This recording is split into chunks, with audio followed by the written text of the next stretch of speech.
Welcome to Fine Tuning with Drew Taylor, your one-stop shop when it comes to animation news and commentary.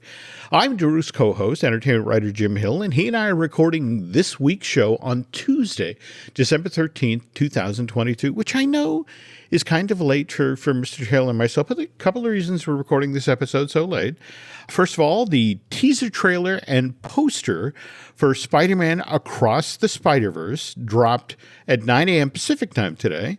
And Drew and I thought you might enjoy hearing our thoughts on this Joaquin Dos Santos, Kemp Powers, and Justin Thompson film. So what did you think of the teaser, Drew? I mean, it was beautiful. I thought it was a little weirdly structured, I will say. Yeah. Did you get the same vibes as well? I'm really hoping all of the mom talk up front. I mean, it seemed like, okay, did you guys spend time in the same editing bay as Black Panther, Wakanda Forever? Because it's a lot of mom talk. But then suddenly you got those scenes at the end that it's been so funny this afternoon to have everybody, there's the PS1 Spider-Man and there's that version of Spider-Man. So it's like everybody's sort of tearing the footage apart, trying to see who shows up from the multiverse. But once it gets to the action stuff, I think it delivers. Yeah, I've seen the sequence with the pregnant Jessica Drew as Spider-Woman and the Vulture in the Guggenheim, and it is amazing. All right. Well, this one is still May of next year, I want to say? Yes. Okay. So we're a ways off, and remember, this is Across the Spider-Verse, and then a year later we get Beyond the Spider-Verse, right? Yes. Very, very much looking forward to that. Also, as part of today's show, Drew spent some time in London chatting with the folks who made Avatar: The Way of Water, and thought you folks might like to hear about that trip, as well as a little about James Cameron's latest, which arrives in theaters this Friday, December 16th, but we'll wait to have that talk till a little later in the show. Lots of animation news to cover this week, folks, but as always, news portion of today's show is brought to you by Storybook Destinations, trusted travel partner of the Jim Hill Media Podcast Network. For a worry-free travel experience every time, please book online at StorybookDestinations.com. First up, Guillermo del Toro's Pinocchio, which debuted on Netflix this past Friday, December 9th. Already has won the Chicago Film Critic Association Award, likewise the Los Angeles Critics Society Award for Best Animated Feature, was number one on Netflix on Sunday and Monday of this week. Tonight, that spot is occupied by Lady Chatterley's Lover, so what are you going to do? People are feeling horny tonight, I guess, but yes. There we are, Yeah. There we are, but I've been so enjoying this, particularly with Guillermo out there championing that people need to take animation seriously. And I'm assuming you saw the Golden Globes, which is coming back on NBC, just announced its nominees for Best Picture Animated, and Guillermo's Pinocchio's at the top of the list. Marcel the Shell with Shoes On, Turning Red, Uno, and Puss in Boots: The Last Wish. So what's your take on how Pinocchio's been doing so far? Well, did you watch it yet, Jim, or you were out of town, you didn't get to see it yet? I have seen some of it. Okay. In fact, friends were sharing the Benito Mussolini footage, which I thought was, wow, that's an interesting choice. Tom Kenny as Mussolini, too. Yes, well, yes. That was the reason. It's like, oh, wow, SpongeBob has gone dark. I know you've already seen the film and you're an enthusiast. Yeah, I loved it so much. I'm so happy it's being received as well as it is. And you're right. Any kind of promotional tour with Guillermo is just an absolute delight. I saw him on Jimmy Kimmel, and did you make it to the exhibit? I did not. Okay. I had some transportation issues, but we're definitely going back. What Drew is referring to is the Museum of Fine Arts in New York. Just this past Sunday, they put together this amazing display of sets and props from the production of Guillermo del Toro's Pinocchio. Want to stress, though, I think it's only there through April. So what is the scuttlebutt now? Do you, I mean, I get it. It's LA. You would think we are surprisingly early in award season, but that's not the case. And judging by these outliers, and there's 5 and 6 other major film awards already that Guillermo's Pinocchio has already been nominated for. Do Do you think this is the one to beat this year? Yeah, I think so. I mean, the movie is great, but also nobody spends money like Netflix does. So I think it's also a very hard category to crack, just in terms of like money spent. Although, who knows what will happen. Okay. As we just learned with Strange World, and more to the point, just this past summer with Lightyear, animated films are hard to market, which is why I was kind of intrigued to see what DreamWorks Animation is doing with Puss in Boots: The Last Wish. You got to break through, especially this time of year, with so many big films coming to the box office. So, did you see this special edition of Hot Ones that they put together with Puss, where it's, I don't know if you're familiar with what Sean Evans does. He interviews celebrities who are there to promote films or TV projects, but the gimmick of his show is they sit down and they talk, eating chicken wings that are flavored with successively hotter sauces. And, the interview often goes off the rail because the interview subject is now begging for water or milk or whatever it is to cut the hot sauce. And what's kind of funny about the Puss in Boots version is Puss, of course, drinks all the milk up front and then is dying because he has nothing to cool the wings down. It's so cool that they did that. I agree. It was kind of a fun way to make it stand out from the crowd. Likewise, Universal is taking advantage of its theme parks to try to also make Puss in Boots register with folks. So just last week, the Schwab's Pharmacy at Universal Studios Florida was redone and turned into the Milk Bar, which is now serving Last Wish-inspired ice cream treats like the Kitty Soft Paw Tuxedo Sundae, which is made with cookies and cream ice cream, the Puss in Boots Cafe con Leche, a coffee ice cream treat, and they've also set up a photo op in the Kid Zone area, which I think we talked about on the last show, is about to be basically flattened to make way for an entire DreamWorks Animation area at that theme park. And while we're talking about theme parks, did you see where the DuckTales World Showcase Adventure is finally debuting at Epcot this coming Friday? I saw a little like animatronic Webby. Oh no! Yeah. Really? Yeah. Oh wow. Okay, I didn't know they were going to that level. The gimmick of this, folks, is that, well, here's the log line. Join Scrooge, his nephews and friends as they travel around World Showcase on a quest to find the 7 plunders of the world and return them to their rightful owners. And if you've played the Phineas and Ferb World Showcase Adventure, this is sort of a variation on that. I mean, we're back in the same Epcot pavilions: China, France, Germany, Japan, Mexico, Norway, and the United Kingdom. This one, though, I guess they broke it up into 3 little quests, which then create a finale. But they think it'll take about 25 to 30 minutes per pavilion to do this thing. That said, the DuckTales reboot went off the air March 15th, 2021. And it's been almost 21 months at this point. And I'm sure people will be happy to have this, especially families with kids, because Epcot is still Epcot. But really, an animatronic Webby, where did you see that? It's like she's like a robot or something. I saw it on one of the fan sites or Twitter or something. But yeah, okay. It looks very screen heavy, this new version. Well, not entirely a surprise. Yeah. All right. News broke earlier this week about Strange World going to Disney Plus. It will be there on December 23rd, and a lot of folks trying to make something of, it's a failure. Disney's rushing it to Disney Plus, and it's not entirely true. Look, Encanto opened in theaters November 24th of last year, and then debuted on Disney Plus on December 24th. On the other hand, Strange World debuted on November 23rd of this year and is debuting on Disney Plus on December 23rd. So it's the exact same length of time. And Encanto was a moderate success in theaters, but it really exploded when it went on Disney Plus. Did you see it, by the way? Did you go? What? To Strange World.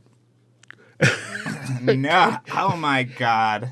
I just checked tonight to find a theater I could see it in. And the interesting thing is, as of right now, our local theater only had one show, which was at 6:45 at night. And that was it. That was the one. And I have the uneasy feeling that this Friday is the end of 3 weeks. And I have the uneasy feeling Encanto is going to fall out of most theaters this Thursday night. Well, yeah. I mean, there's a big boy coming into town. So there is a certain James Cameron film. So yes, I may have missed my opportunity here, though. We should also mention that the Encanto at the Hollywood Bowl thing that you went to and enjoyed so much, that's actually popping up on Disney Plus at the tail end of this month on the 28th. The company is kind of hoping that when Strange World shows up on Disney Plus on December 23rd, that something Encanto-like will happen. And yeah, if you look back at this past weekend's box office, I mean, for example, on Sunday, Strange World was actually number 3 at the box office. It was behind Black Panther: Wakanda Forever and Violent Night. But if we're talking about Strange World, it's been out in theaters for 20 days now. And it's only sold $30 million worth of tickets. If we look at how Encanto did last year, 20 days into its run at theaters, it had sold $72 million worth of tickets in the North American market. So that is a pretty considerable drop-off when you compare the two box offices. And I think there's a lot of folks at Disney right now who are looking at what happened with Strange World, likewise Lightyear, which everyone thought could not miss. So they spent $200 million to make that Pixar film. It only pulled in $226 million worldwide. Have you heard anything about how it did on Disney Plus? I have not, no. Okay. All I know is from chatting with folks on the marketing side of Disney, and they also handle Pixar. There is already concern about Elemental, not from a quality of the film. Everyone seems to think it's charming, but it's just like, how do we market this to make it a Monsters, Inc. inside-out sized hit? Because if we pivot to Avatar: The Way of Water, this has been a masterful launch of the latest James Cameron film. I mean, the first one came out 12 years ago, 13 years ago. And Disney somehow did this amazing job of threading the needle and selling the idea that this is a once-in-a-lifetime cinematic event. You have to come out and see this. And I'm sure you saw the box office projections for opening weekend that just came out, where worldwide they're expecting that this thing will do $500 million plus over its opening weekend. I'm struggling to think of a film that has done that before. But on the other hand, you've seen it. Correct, yes. Based on what you were posting on Twitter or thereabouts, this one definitely delivers the goods, right? Oh, yeah. It is absolutely wonderful. The technology is one thing, but the emotion and the storytelling is just so incredible. He's talking about Avatar 5 through 2008. Without giving anything away, does this film sort of lend itself to the story continuing? Or yeah, for sure. I mean, that's the one thing I will be curious, is that it is sort of a, not a cliffhanger, but it's not totally resolved. So the good thing is that theoretically we don't have to wait very long. That 2024 is comparatively right around the corner. So I think that he makes a very solid case for sequels, and also just him staying in this world for as long as possible, because it really does reveal itself to be that rich and that rewarding. So, yeah. Okay, cool. How much of Flight of Passage did you recognize? It really does tee you up. It really does get you ready. There are even animals in this one that are in the ride and that were first presented in the ride. So, I think Cameron has been making rumblings in the press about doing a new ride film or doing another ride that takes off from The Way of Water. So as long as we can get more stuff in that Avatar land, God bless him. We need him. We need him. That place is great. I've heard there is an expansion pad back there for a third thing. I think it's actually located to the left as you enter the land. By the way, since we're touching on sci-fi related stuff, trailer for season 2 of Star Wars The Bad Batch just dropped. Show gets underway on Disney Plus on January 4th. 16 episodes. They're opting to double up on 6 of these. There will be 2 episodes aired for the season 2 debut on January 4th. The mid-season finale will be 2 episodes back-to-back on February 8th. And then finally, season 2 will wrap on March 29th with 2 episodes subtitled The Summit and Plan 99. That sounds ominous. Truly, who cares about Bad Batch anymore, Jim? I want to know who cares. They're all the same character, and it's boring, and I don't know. I don't know what else to say, Jim. Well, okay. I see. We're in a mood. All right. On the other hand, we did hear just today that Studio Ghibli has announced the Japanese release of Hayao Miyazaki's next movie, which he did retire, then came out of retirement. But I'm trying not to read too much into this title, to the effect of How Do You Live? I'm sure those two aren't connected at all. Trying to figure that out myself, Jim. So, yeah. Okay, so this is going to be released in Japan July 14th of next year. Also, Drew had previously talked up how much you enjoyed Netflix City of Ghosts. Yes. I thought you'd be happy with the news that show just took home the Children's Emmy Award for Outstanding Animated Series. So nice to see that one getting some recognition. And again, folks, obviously, we're recording this on December 13th. We are 12 days out from Christmas. And if you're looking for a special holiday treat, I'm going to suggest you go to hashtag WDFM and then the word Vault, because this is the Walt Disney Family Museum area where this time around they are showcasing the Christmas cards that Disney legend Mary Blair used to create every year and send off to friends and family members. And Mary has an interesting eye for color and composition, so be sure to check these out. And speaking of the holidays, on the second half of today's show, we are going to talk about a book that should be on every animation fan's Christmas list. The family that vacations together stays together. At least, that was the plan. Except now, the dastardly desk clerk is saying he can't confirm your connecting rooms. Wait, what? That's right, ma'am. You have rooms 201 and 709. No, we cannot be 5 floors away from our kids. The doors have double locks. They'll be fine. When you want connecting rooms confirmed before you arrive, it matters where you stay. Welcome to Hilton. I see your connecting rooms are already confirmed. Hilton, for this day. Wish you could become a morning person? You know the type, up before the sun, early morning runs, first one to the office with donuts and a smile. How do they do it? Easy. With the new Galaxy Watch 8, sleep tracking and personalized insights from Samsung Health help you improve so you can wake up to a whole new you. One who, dare I say it, skips the snooze? It's possible. Train your sleep with Galaxy Watch 8. Learn more at Samsung.com. Requires compatible Samsung Galaxy phone, Samsung Health app, and Samsung account. This episode is brought to you by Indeed. When your computer breaks, you don't wait for it to magically start working again. You fix the problem. So why wait to hire the people your company desperately needs? Use Indeed's sponsored jobs to hire top talent fast. And even better, you only pay for results. There's no need to wait. Speed up your hiring with a $75 sponsored job credit at Indeed.com/podcast. Terms and conditions apply.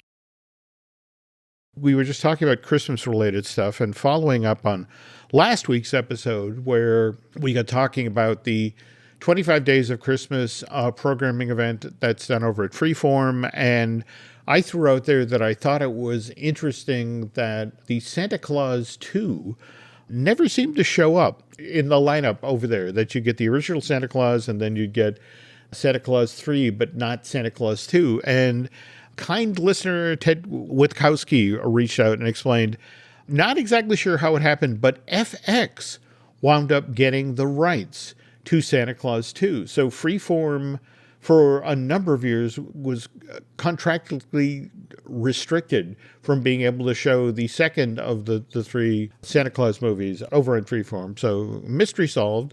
Again, I know a lot of you were not lying awake at night, worrying about this. But now it's on Freeform, I think, because I saw. Is this the one with when Tim Allen is kind of like a robot or something? Yeah. Okay. Yeah. There's a wonderful story that the Wall Street Journal did about the labor development. It took years for them to come up with an idea for a second Santa Claus movie. And the world looked at it. It's like, really? This? After years. By the way, have you managed to see any of the Santa Claus limited series yet? Or No, because somebody told me that it was very MAGA, that it had that dear. strain of Tim Allen's current political views. And I was like, you know what? I like the first one. I don't really think I need to revisit. But did you watch it? I haven't. In fact, I was kind of intrigued because supposedly the actor who played Bernard is back. And that's supposedly the big surprise well, there we go. I just blew the tail end of the show. I will circle around to check it out when I get some free time, which will be February. Okay, we were talking earlier about holiday gifts. Disney is already beginning the push for the May 2023 of The Little Mermaid, the live action version. So we just saw a brand new Ariel designer collection show up at Shop Disney. So that's supposedly the first wave. On the other hand, if you go over to Warner Brothers, they just put out this really great looking collection of crew jackets and statues that key off the 30th anniversary of Batman the Animated Series. And I think we were talking on the last show about what is this? What store is this, Jim? Warner Brothers the studio store? Yeah, the DC Shop. Okay. Yeah, DC Shop releases exclusive Batman the Animated Series 30th anniversary merch and apparel. There's a wonderful Harley Quinn jacket. There's an amazing statue along with prints. I mean, there's some really great looking stuff. So honestly, if you're going to spend your dough, you've already given so much to Disney, go to the DC Shop, okay? And we also were talking just a moment ago about a terrific new book, The Disney Animation Renaissance, Behind the Glass at the Florida Studios by Mary E. Lesher. This came out early this year on November 22nd. The University of Illinois Press put it out. 266 page. I want to say the hardcover is going for 110, but there's the paperback is just $29.95, and it's always weird when I've enjoyed reading a book and then I look to the back and I'm cited. It's like, oh, you listened to that guy. That was a mistake. But on the other hand, what's great is that wonderful piece you wrote a while back about the Great Mouse Detective for Oh My Disney. Mary cites that. Likewise, she cites the history I did of the Secret Lab years and years and years ago. What I like about the Disney Animation Renaissance is it tells the truth about the Florida Animation Studio. I mean, for example, the Magic of Disney Animation exhibit at Disney MGM was not built by WDI. It was actually outsourced to Bob Rogers and BRC Imagination Arts. In fact, that's one of the reasons why you just don't see animation cells from the Back to Neverland film out there. I mean, Disney didn't do it. It was farmed out to an outside company. And in fact, the only time you see cells out there, they're usually badly put together dupes. So the Magic of Disney Animation starts off with just 65 artists and animators. Among them, Tony Bancroft, and I think Mark Henn was the only old man. I think he was in his late 30s when they persuaded him, you should go to Florida. You should help these kids get the studio up out of the ground. At full build-out, there were 265 folks working at the studio, and they produced 3 features, which we'll get to in a moment.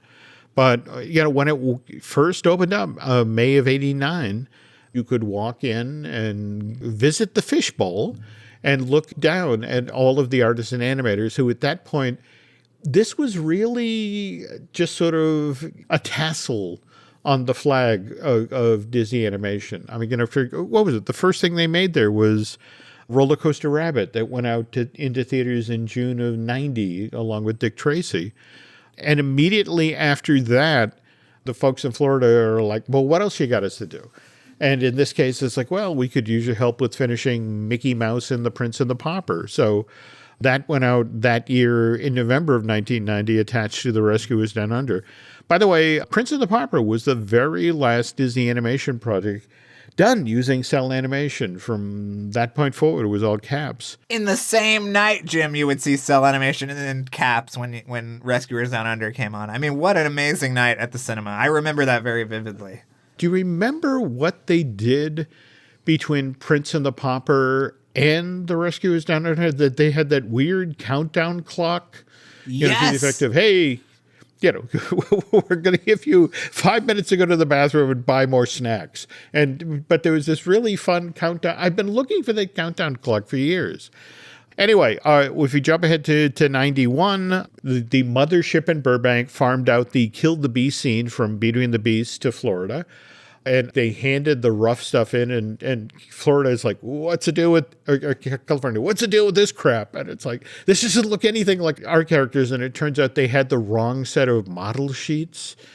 Anyway, June of 92, they do this kind of weird experimental thing. I want to say it's Barry Cook that directs it, but have you ever seen this off his rocker, the thing about the kid who's playing a video game and his old rocking horse is trying to get his attention? This sounds really familiar.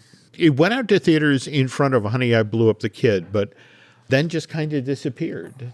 It was Disney experimenting with CG and trying to figure out, what can we do with this? In fact, the follow-up to that, because they still hadn't decided what Florida was going to be yet, in late 1992, Florida actually began working on the Pines of Rome scene for Fantasia 2000, which 8 years prior to this thing actually making it out into theaters. Here's Florida working on the flying whales scene, which I thought was fascinating. But in 1993, they get their big break. They get the Just Can't Wait to Be King scene for The Lion King. That turns out tremendously well, thanks largely to Chris Sanders.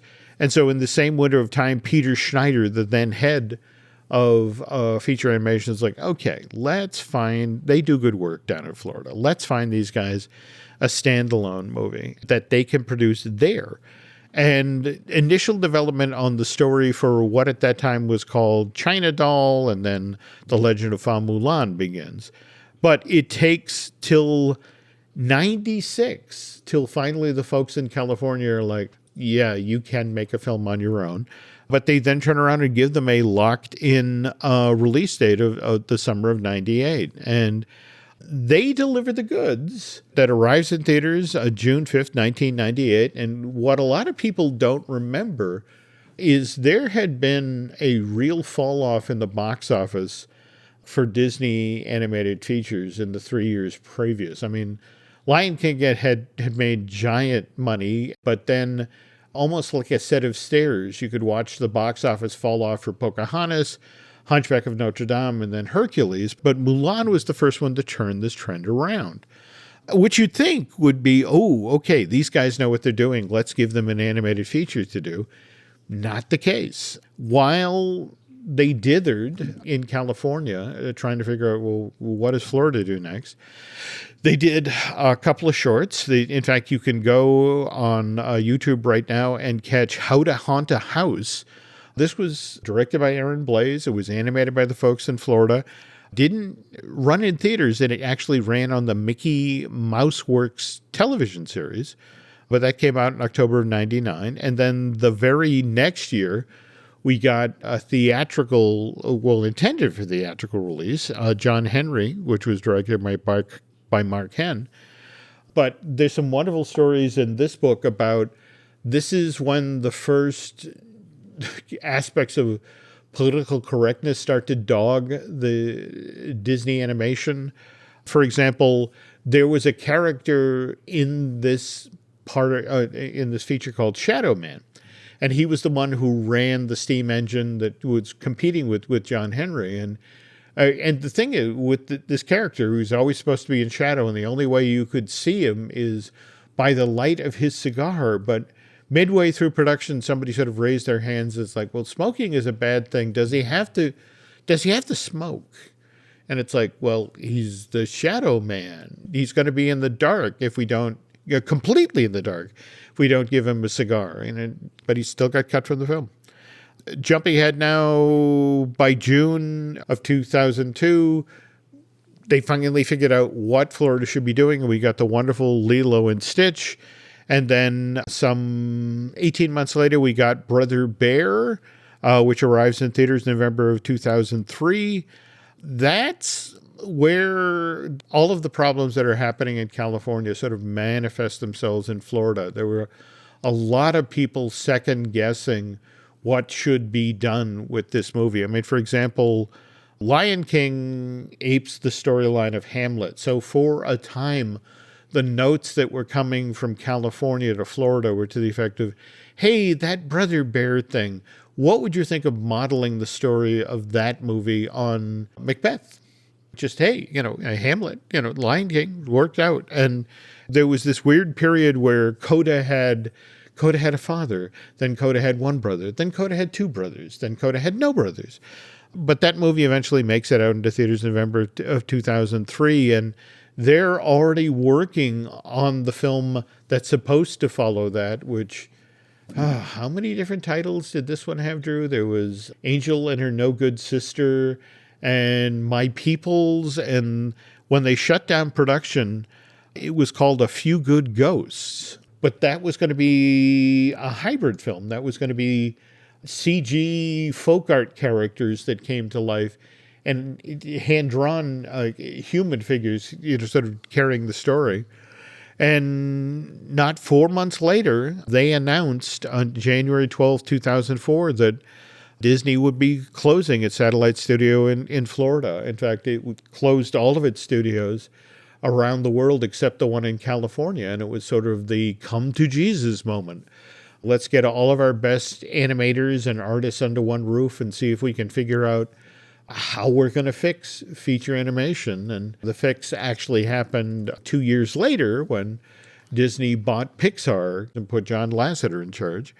But it's worth noting that the Florida studio created stuff that Disney definitely exploited. I mean, for example, there were 2 Stitch sequels. There was Stitch the movie, which came out in August 2003, and then Stitch Has a Glitch in August of 2005. And then Mulan had a sequel, which came out in February of 2005. And even Brother Bear got a sequel in August of 2006. So the live-action Lilo and Stitch is still in development. I haven't heard anything about them turning the key on production. It's actually yet. in production right now. Is it really? Holy cow. Yeah. Wow. Yeah. Okay. I don't know if that's news or if I should have said that or not, but well, there it is. Dear. Yeah. Well, all right. Well, I hope they're away from the erupting volcano.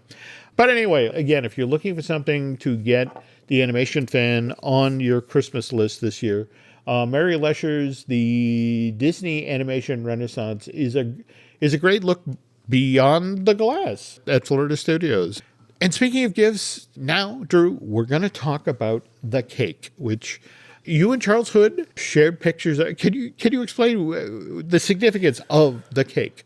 Well, the cake, it's such a Hollywood thing, but everybody knows about it. I mean, you knew about it, right? When I posted that picture, you knew what it was, right? It was only when I the lovely photo of the package that's, from Tom Cruise is like, it's little wire reindeer on it. That's like, oh my God, Drew made the list. So yes, please explain what Tom Cruise is famous for sending out as his holiday gift for friends and associates in the industry. Well, he sends out this beautiful coconut cake from a little bakery in Sherman Oaks. It is the richest cake you have ever tasted. It's so good. I don't even like coconut, and I love this cake. And yeah, to be on the list is a big deal. And, there are various sizes of cake, Jim. So I thought that if we made the list, we maybe would have been on the cupcake-sized cake. But no, this is a big old beauty, let me tell you. And it was a huge thrill to get. A great surprise, for sure.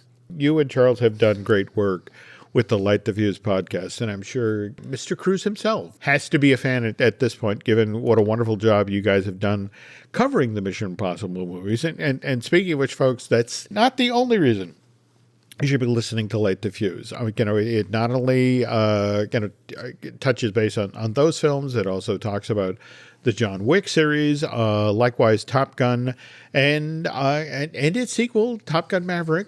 Speaking of Light the Fuse, we are coming up on our year-end shows. Are we doing anything special, or? Well, we're actually, right now, what we're doing is Jack Reacher, because it's the 10th anniversary of the first Jack Reacher film. So that is what we are doing. We've got 3 episodes. We talked to Christopher McQuarrie all about it. It's really fascinating. And if you like that movie, it's a real thrill. So check it out. Oh, cool. Yeah. Definitely check it out. We also have some other podcasts here at Jim Hill Media you might want to check out. We got Disney Dish that I do with Len Testo. We have Looking at Lucasfilm with Brian Gahn. In fact, a brand new episode of that just went up. I will be recording a brand new Marvelous Disney with Aaron Adams. But I tell you what, if you could do Drew and I a favor, if you could head over to Apple Podcasts and rate and review, well, not just the show you're listening to right now, Fine Tuning, but also Light the Fuse, that would be very helpful. I think I just saw Mr. Testa today officially leave Twitter.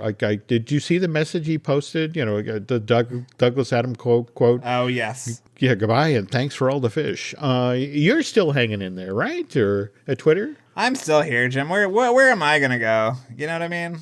Come on. All right. Well, where can folks find you, though, on social media? At Drew Tailored, like a tailored shirt, on Instagram and Twitter. You can find me on Twitter and Instagram as Jim Hill Media, and over on Facebook as Jim Hill Media News. And that's gonna do it for now. Are we up to anything interesting over the next couple of days, or are we just face down in the ditch churning out stories for the wrap? Yeah, pretty much just trying to get through the end of the year stuff and trying not to die. So, yeah. All admirable goals. Yes. Okay. Well, anyway, all right. Thanks for listening, folks. And Drew and I will be back soon.